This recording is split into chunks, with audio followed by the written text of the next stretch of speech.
Welcome to Guide Guru. We hope this video helps. You start by opening Project Manager and locating the project file you must use. Once found, export a DRP immediately and copy the project's render cache and gallery folders for safety. Make sure to collect or note the original media paths before importing. This prevents long relink sessions later. Now, import the DRP into the correct database and choose local disk storage, so Resolve stores references consistently, and you can proceed without database confusion. Once the project is loaded, you need to relink or consolidate media. Use relink selected clips in the media pool if source files moved, and point Resolve to the root media folder.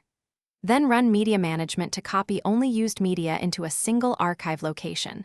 This simplifies transfer and avoids missing files.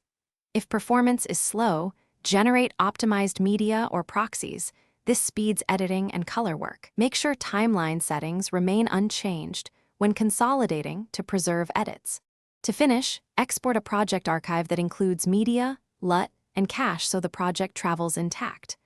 Once the archive is created, open it on a different machine or a fresh database to verify everything relinks and timelines play correctly. Verification catches problems early.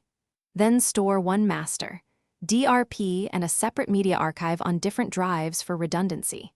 If something goes wrong, the key troubleshooting tip is to relink via the topmost media folder rather than individual files. That usually restores paths quickly. Thanks for watching. Consider subscribing if we helped you today.